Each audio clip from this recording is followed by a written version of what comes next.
اب خان صاحب بار بار کیوں کہہ رہے ہیں؟ خان صاحب اس لیے بار بار کہہ رہے ہیں کہ قوم کو پتہ چلنا چاہیے کہ وہ کردار کون سے تھے جنہوں نے یہ سازش کی.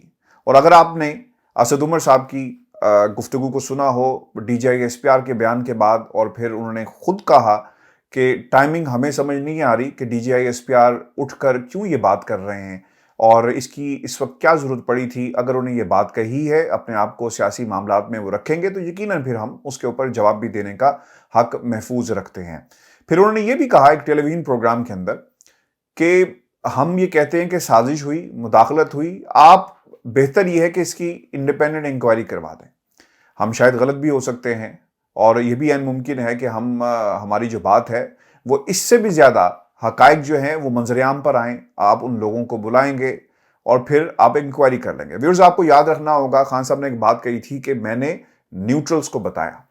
جب جوڈیشل انکوائری ہوگی تو یہ نہیں ہو سکتا کہ صرف جو سول لوگ ہیں ان کو بلا کر پوچھا جائے، جس میں راجہ ریاض ہیں، اس کے علاوہ وہ پاکستان تحریک انصاف کے وہ تمام لوگ جنہوں نے جو اعلی کار بنے اس امپورٹڈ حکومت کا، جو ملاقاتیں کرتے رہے، سندھ ہاؤس کے اندر موجود رہے، کہ صرف ان سے بات کی جا سکے. یہ بھی ممکن نہیں ہے کہ صرف آپ آصف علی زرداری کو بلا کر کہیں، کیونکہ وہی تو روئے رواں تھے جن کے کہنے کے اوپر شہباز شریف صاحب نے کہا کہ ایکٹ کیویں ہوئے گا، اور پھر انہیں بتایا کہ جناب یہ اس طرح ہوگا، میرے پاس اتنے لوگ موجود ہیں. پھر ملک کے وزیر اعظم کو بھی اس انکوائری کمیٹی میں بلایا جائے گا، اور پھر یہ معاملہ یہاں پہ نہیں رکے گا. پھر آئی بی چیف بھی آئے گا، پھر آئی ایس اے چیف کو بھی بلایا جائے گا، پھر پاکستان کے سپہ سالار کو بھی بلایا جائے گا، پاکستان کے تمام جو جتنے بھی فورسز کے سربراہان مملکت ہیں، سربراہان ہیں، ان سب کو بلایا جائے گا. اور یہ انکوائری کوئی اتنی چھوٹی موٹی انکوائری نہیں ہوگی، یعنی سٹیکس بہت ہائی ہیں. اور پھر یہ بھی سوال کیا جا سکتا ہے، جب آپ ریکمنڈیشنز لکھیں گے پہلے ہوگا کیا؟ یاد رکھیے گا ٹرمز آف ریفرنس طے کیے جائیں گے کہ ہم نے کیا چیک کرنا ہے، کس کس کو انٹرویو کرنا ہے، اور اس کا دائرہ کار کیا ہوگا. ایک شخص اس کی انکوائری کرے گا، 3 لوگ ہوں گے، 2 لوگ ہوں گے، جوڈیشل کمیشن ہوگا، حاضر جج سے کروانا ہے، ریٹائرڈ جج سے کروانا ہے، کون کرے گا. اور پھر اس کے بعد ٹرمز آف ریفرنسز طے کیے جائیں گے. ان ٹرمز آف ریفرنسز میں سوالات بڑے امپورٹنٹ ہوتے ہیں کہ آپ نے کون سے سوالات پوچھنے ہیں، کون سے گرے ایریاز ہیں، اور کس سے آپ سوال پوچھ سکتے ہیں. ریڈ لائنز کراس تو نہیں آپ کر رہے، کیونکہ معاملہ سازش کا تھا. اور پھر اس میں یہ بھی انٹرسٹنگ فیکٹ ہوتا ہے کہ جن ایمبیسیز کے اندر یہ ملاقاتیں ہوتی رہی، جس طرح خان صاحب یہ کہتے ہیں، وہاں کے عملے کو کس طرح شامل کیا جائے، اور پھر ان کا جو وزٹنگ رجسٹرز ہوتے ہیں جس میں وہ جا کر ملتے رہے، کورسپونڈنس ہوتی رہی، اس کا ریکارڈ کس طرح لے کر آیا جائے گا، اور کیا اس تک آپ کو رسائی حاصل ہے، نہیں حاصل. امیونٹی ہے جس کی بنیاد کے اوپر وہ ریکارڈ شیئر نہیں کیا جا سکتا. جتنے بھی ملک کے اندر سفیر موجود ہوتے ہیں دنیا میں کہیں پر بھی، انہیں ایک امیونٹی، ڈپلومیٹک امیونٹی حاصل ہوتی ہے کہ وہ جس مرضی سے ملیں، جو مرضی کر سکتے ہیں اپنی ود ان دا والز. کیونکہ وہ جو والز انہیں پرووائڈ کی گئی ہیں، 4 دیواری جو پرووائڈ کی گئی ہے ایمبیسی کی شکل میں، وہ ایک طرح سے اس ملک کا اپنی سرزمین ہوتی ہے جہاں پر پاکستان کا جو قانون ہے یا کسی بھی ملک کا قانون لاگو نہیں ہوتا unless and until.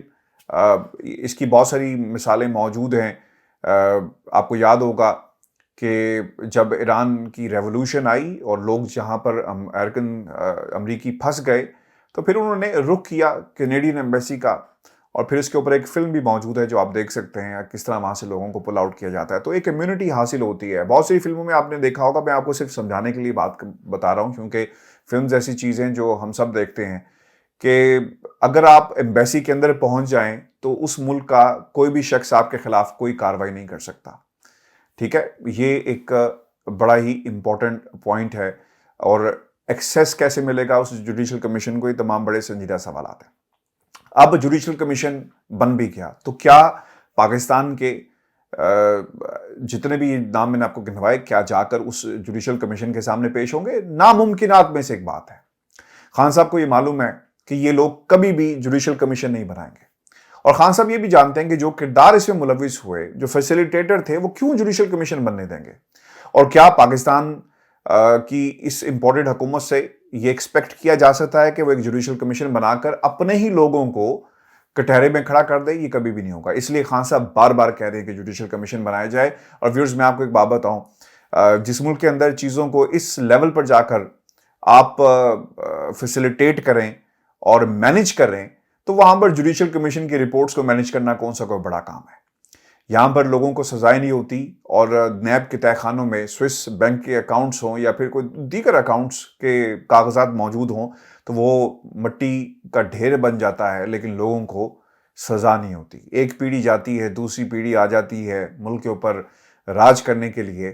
آپ کے کیسز اگر کوئی ملک بند کرتا ہے اور اس کا آپ کو یقیناً ایک قیمت اور کاسٹ جو ہے وہ پے کرنی پڑتی ہے، جو کی جائے گی. زرداری صاحب اس کاسٹ کو یقیناً پاکستان کے ساتھ پاکستان کی عوام کے اوپر جو ہے وہ رکھ کر اس کاسٹ کو جو ہے وہ پے کریں گے. آپ کو یہ بتاتے چلیں خان صاحب نے اور کیا بات کہی. اس لیے ویورز میں اس جوڈیشل کمیشن کے نہ مجھے اس سے زیادہ کوئی امید ہے، اس لیے ہم نے سری لنکن کرکٹ ٹیم کا پر جو حملہ ہوا پاکستان میں اس کا عینی شاہد ہوں. میں وہاں پر موجود تھا، رپورٹنگ کر رہا تھا، گولیاں میرے سامنے برسائی جا رہی تھی. بہت قریب سے میں نے ان تمام لوگوں کو دیکھا. ایک جوڈیشل کمیشن بنا دیا گیا. کیا ہوا اس جوڈیشل کمیشن کا؟ کچھ نہیں ہوا. پھر آپ کو یاد ہوگا ماڈل ٹاؤن والا معاملہ، جوڈیشل انکوائری بٹھا دی گئی. کیا ہوا اس انکوائری کا؟ کچھ نہیں ہوا. پھر اب یہ براڈ شیٹ والے معاملے کے اوپر میں نے اس وقت بھی اپنے تحفظات کا اظہار کیا تھا، آج بھی کرتا ہوں کہ ٹرم آف ریفرنسز جس کے مطابق اس انکوائری کا جو ایک آپ نے دائرہ کار طے کرنا تھا، ایک اسفیئر آف انویسٹیگیشن طے کرنا تھا، مجھے وہ صحیح پہلے دن ہی سے نہیں لگا. اور یہ بات آج میں ریکارڈ کے اوپر کہہ رہا ہوں کہ ہم نے کعبے مساوی کے جو 4 انٹرویوز میں نے چلائے، اس کے علاوہ بھی 3 انٹرویوز ایسے تھے جس میں پاکستان کی ان طاقتوں کے نام لیے گئے جن کے بارے میں آپ زیادہ بات نہیں کر سکتے اور راوی کو خاموش رہنے کے لیے کہا جاتا ہے. ان کرداروں کے نام انشاءاللہ ضرور ہم لے کر آئیں گے اور وہ ریکارڈز جو انٹرویوز ہیں کعبے مساوی کی زبانی آپ کو سنائیں گے کہ یہ کردار کون سے تھے. آپ نے کعبے مساوی کا کریکٹر دیکھا ہوگا کہ کس طرح اس نے 360 بھرپور ایک جو ہے وہ یو ٹرن لیا، لیکن اس کے باوجود وہ ایک سیاسی جماعت کے حوالے سے تھا. لیکن اس میں بہت سارے ایسے کریکٹرز تھے جن کا نام پہلے بھی نہیں دیا گیا، جو کعبے مساوی خود کہتا ہے، اور وہاں سے کوئی تردید بھی نہیں آئی. جب ظاہر سی بات ہے نام نہیں لیے گئے، لیکن لوگوں کی بڑی کوشش تھی کہ انہوں نے بارہا مجھ سے رابطہ کر کے ان کرداروں کے نام جاننے کی کوشش کی کہ اور کعبے مساوی نے کیا کہا اور کس قسم کی باتیں ہوتی رہی. لوگوں کو میرے پیچھے لگایا گیا، یہ سب کچھ ہوا. لیکن میں آپ کو بڑی ذمہ داری کے ساتھ یہ کہہ رہا ہوں کہ بہت جلدی وہ انٹرویوز بھی میں ریلیز کروں گا اور پھر ہم دیکھیں گے کہ کعبے مساوی کے پاس کون سی مورل گراؤنڈز ہیں کہ وہ کہاں پہ چھپ سکتا ہے اور کیا کہے گا. ویورز جوڈیشل کمیشنز کا کچھ نہیں ہوتا. خان صاحب جو مرضی کر لیں، جوڈیشل کمیشن کا کچھ نہیں ہوگا. اور انہیں بھی معلوم ہے کہ انہوں نے کبھی بھی جوڈیشل کمیشن نہیں بنانا، اس لیے یہ بحث بالکل فضول ہے. اور آپ دیکھیں گے کہ نہ ہی جوڈیشل کمیشن بنے گا اور نہ ہی کوئی انکوائری کی جائے گی. اور D G I S P R کی طرف سے یہ کہہ دینا کہ جناب بالکل ٹھیک ہے، ہمیں کوئی اعتراض نہیں ہے، تو کیا واقعی انہوں نے کوئی ایسی بات پاکستان کی امپورٹڈ حکومت کے کسی فرد کو کہی ہے کہ ٹھیک ہے آپ جوڈیشل کمیشن بنا دیں؟ میرا نہیں خیال کہ ایسی کوئی بات کہی گئی ہے. اور یہاں پر سب چیزیں مینیج کی جاتی ہیں اور یہ پوری ہیرارکی میں نے آپ کے سامنے رکھی ہے کہ کس کس کو انوالو کیا جائے گا. یہ کوئی اتنا آسان کام نہیں ہے. آپ کو بھی بتاتے چلیں خان صاحب نے مزید جو گفتگو کی ہے اس میں مہنگائی کے حوالے سے وہ بات کر رہے ہیں. اور پھر انہوں نے ایک اور بڑی جو انٹرسٹنگ بات کی، وہ کہتے ہیں کہ میرے سامنے تحقیقات نہیں آئی، جو اس سازش میں ملوث ہیں وہ چاہتے ہیں کہ سائفر کو دبا دیا جائے. ان کی اپنی حکومت میں قومی سلامتی کمیٹی نے ہمارا موقف تسلیم کیا. بدقسمتی سے پاکستان کے بڑے اور نامور ڈاکوؤں کو ملک پر مسلط کر دیا گیا. نام میں ترامیم سے ایک ایک ڈاکو کو این آر او ملے گا اور ان کے کیسز کی تحقیقات کرنے والے لوگ باری باری مر رہے ہیں. کوئی ہارٹ اٹیک سے مر رہا ہے تو کوئی خودکشی کر رہا ہے. اور مشتاق چینی والا رہ گیا ہے، لگتا ہے کہ اس کا اگلا نمبر ہے. خان صاحب اس کو بچا لیں. اور سوشل میڈیا کے اوپر صارفین جو ہے یہ دہائیاں دے رہے ہیں. اچھا، اب یہ باتیں خان صاحب کی طرف سے کہی گئی. میں ایک تو ڈاکٹر رضوان کے بھائی نے کل مجھے لندن میں ہی وہ ہوتے ہیں اور ان کا 40واں تھا، اس کے اوپر بلایا. میں اپنی جو صحت ہے اس کی وجہ سے زیادہ ٹریول نہیں کرتا، باہر بالکل نہیں جاتا اور زیادہ تر وقت جو ہے وہ میں اپنے گھر میں گزارتا ہوں، اور اس وجہ سے میں نہیں جا سکا. تو انہوں نے میرے ساتھ بہت ساری ڈاکٹر رضوان کے لاسٹ ٹائم جو تھا اس کے حوالے سے باتیں ڈسکس کی ہیں. انشاءاللہ میں ان کی اجازت سے یہ تمام حقائق آپ کے سامنے رکھوں گا کہ ڈاکٹر رضوان جو ڈی جی ایف آئی اے وہ کس قسم کے انسان تھے اور انہوں نے کیا باتیں کہی. یہ بڑی ضروری ہیں ریکارڈ پر لانا، اور انشاءاللہ وہ ہم آپ کے ساتھ ضرور جو ہے وہ شیئر بھی کریں گے. اور یہ جو خدشات کا اظہار کیا جا رہا ہے خان صاحب کی طرف سے بالکل درست ہے، اور خدا نہ خواستہ اگر کچھ ہوا تو یقیناً ان کرداروں کو خاموش کروا دینا یا پھر جو کچھ بھی ہوتا ہے اس کے اوپر بھی کوئی جوڈیشل کمیشن یا کوئی انکوائری بننی چاہیے، کوئی ہونی چاہیے. پاکستان کی سپریم کورٹ نے تو یہ کہا، ریکارڈ اپنے پاس رکھ لیا، لیکن ان کرداروں کا جو میجر انویسٹیگیٹرز تھے اس کے اوپر بھی آپ کو باقاعدہ تحقیقات کروانی چاہیے. ویورز، آپ کو یہ بھی یاد رکھنا چاہیے کہ یہ بڑے ہائی پروفائل کیسز سے ڈیل کر رہے تھے. کراچی کی ایک عدالت نے عامر لیاقت کی اگر حوالے سے پوسٹ مارٹم کا اگر کہا ہے تو یقیناً اس کے حوالے سے بھی باقاعدہ تحقیقات ہونی چاہیے کہ وہ حالات کیا تھے، اور آخری وقت میں کون کون لوگ ان سے رابطے میں تھے ڈاکٹر رضوان سے. اور پھر جس طرح فیصل آباد میں ایک شخصیت کے حوالے سے کہا کہ انہوں نے خودکشی کر لی، یہ بھی پتہ لگانا بہت ہی ضروری ہے، اور اس کی انڈیپینڈنٹ انکوائری ہوگی تو یقیناً حقائق جو ہیں وہ سامنے آئیں گے. ویورز، آج پورے ملک کے اندر مہنگائی مارچ کا باقاعدہ اعلان کیا جا رہا ہے، اور میں نے شروع میں کہا تھا کہ خان صاحب نے تو لانگ مارچ کا کہا تھا، تو مہنگائی مارچ کہاں سے آ گیا.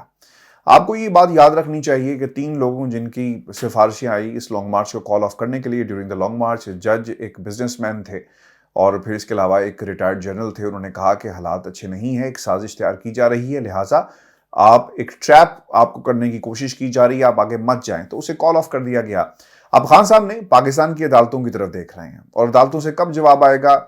لوگ مر جاتے ہیں تو یہاں پہ جواب نہیں آتا، لوگ بوڑھے ہو کر باہر نکلنے کے لیے تیار ہوتے ہیں تو پتہ چلتا ہے کہ جناب اس نے تو وہ گناہ کیا ہی نہیں، وہ جرم کیا ہی نہیں جس کی اس کو 25 برس جو ہے وہ سزا ملتی رہی.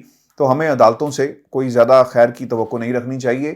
لیکن سب سے انٹرسٹنگ بات یہ ہے کہ خان صاحب نے ابھی تک لانگ مارچ کی تاریخ نہیں دی، اور وہ یہ کہہ رہے ہیں کہ 10 جولائی سے پہلے میں بڑا اعلان کر سکتا ہوں لوگوں کو باہر نکلنے کے حوالے سے، میں کوئی نہ کوئی ڈائریکشن جو ہے وہ ایڈوائزری جاری کر سکتا ہوں. ویورز، مہنگائی مارچ اس لیے بھی اس کی کال دینا ضروری ہو گیا تھا کہ ملک کے اندر ڈالر 210 روپے پہ پہنچ گیا، پیٹرول 300 پہ جائے گا، آپ دیکھیے گا.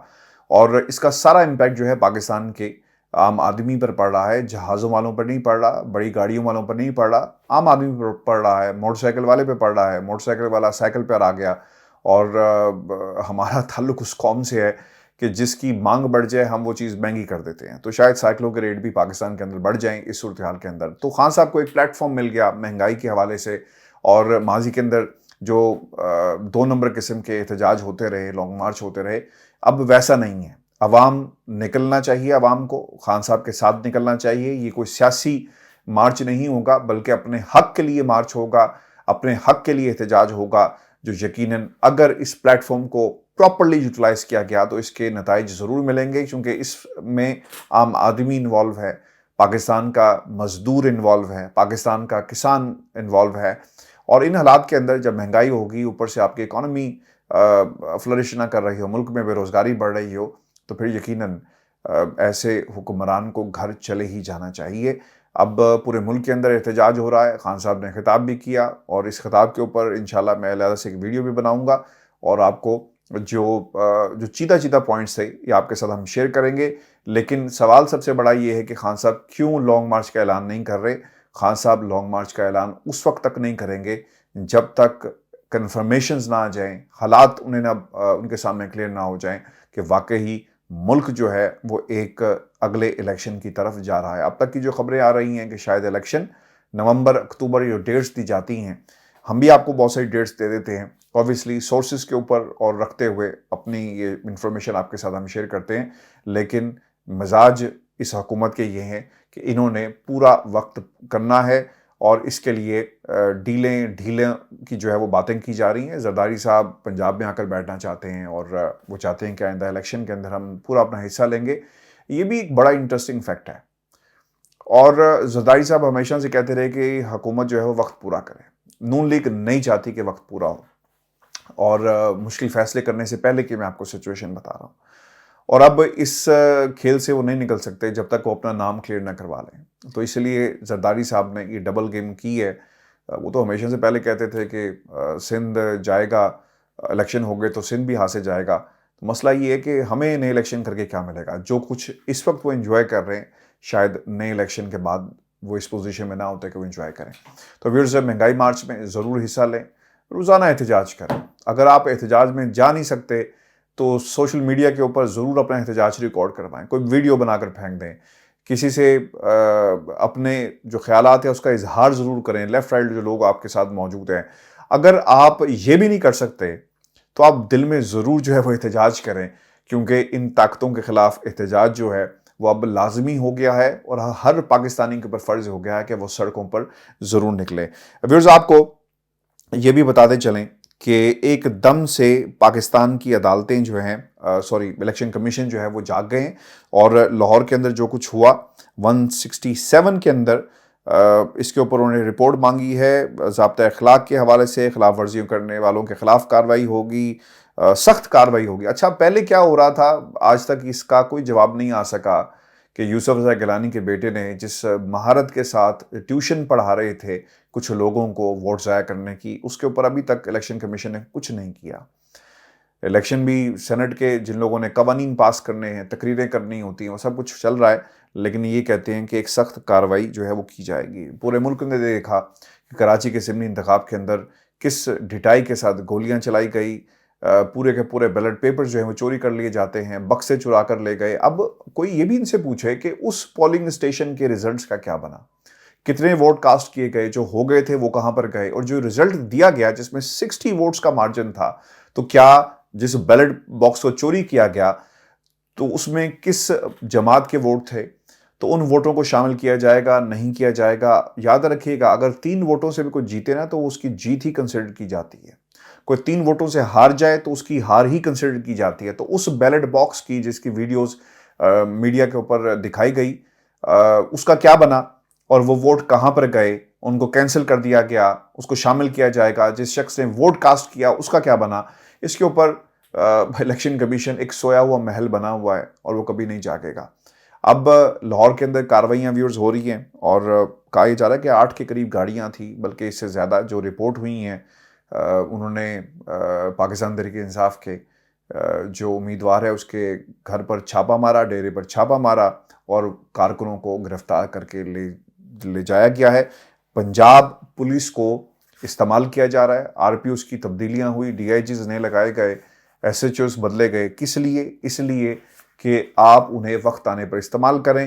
اور اب یہ وقت آ گیا ہے جب پولیس کو بھرپور طریقے سے استعمال کیا جائے گا پنجاب کے اندر، اور یہی ان کی مینجمنٹ ہے بیوروکریسی کے ساتھ جس کو کیا جائے. آپ کو یاد ہوگا لانگ مارچ نواز شریف صاحب وکلا تحریک کے اندر نکلے تھے تو بہت سارے لوگوں نے کیا کیا تھا، جس میں پولیس والے بھی شامل ہیں. مجھے اچھی طرح یاد ہے کہ وہ اسٹیج پہ جاتے اور شہباز شریف کا نام لے کر، نواز شریف کا نام لے کر اپنی جو استعفیٰ ہوتا تھا، اپنی وردی اور جو اپنی بیلٹ ہوتی تھی وہ ہوا میں لہراتے تھے اور کہتے تھے کہ ہم اس حکومت کے ساتھ نہیں چل سکتے، چونکہ مشرف صاحب کی حکومت تھی. اور کہتے تھے کہ ہم بیوروکریسی اور ہم ان فیصلوں کو نہیں مانتے اور ہم نواز شریف کے ساتھ کھڑے ہوئے ہیں. تو پنجاب پولیس کے اندر اتنی سخت قسم کی ایک ڈائی ہارڈ قسم کی ایک فالوئنگ موجود ہے. بلکہ وہ لوگ جو اعلی کار ہوتے ہیں، جو سرکار کا ملازم ہوتا ہے، اس نے سرکار کی طرف ہی دیکھنا ہوتا ہے. اس لیے یہ تبادلے تقرریاں زیادہ اس لیے ہوتی ہیں کہ اپنا بندہ لگایا جائے، وہ آئے گا تو ہماری بات جو ہے وہ سنے گا. ویورز، یہ ہمارا شو تھا، بات لمبی ہو گئی. اگلی ویڈیو میں انشاءاللہ مہنگائی مارچ کے حوالے سے اور خان صاحب نے جو اعلانات کیے ہیں اس پر تفصیل سے بات کریں گے. جوڈیشل کمیشن کے اوپر اپنی رائے ضرور دیجیے گا، اور انشاءاللہ میں ریکارڈ کے اوپر آج یہ کہہ رہا ہوں، وہ انٹرویوز جو نیوز میکر ہیڈ لائنز جس نے پہلے بھی بنائی کاوی مساوی کی، انشاءاللہ 3 انٹرویوز کی سیریز ہے جو میں ریلیز کروں گا، اور اس میں پاکستان کے طاقتور حلقے ہوں یا کوئی اور حلقے ہوں یا ججز ہوں، ان کے نام ضرور جو ہیں وہ منظر عام پر آئیں گے. اور انتظار کیجیے گا، مناسب وقت پر انشاءاللہ ہم وہ ضرور ریلیز کریں گے. اجازت دیجیے، اللہ نے کے بعد.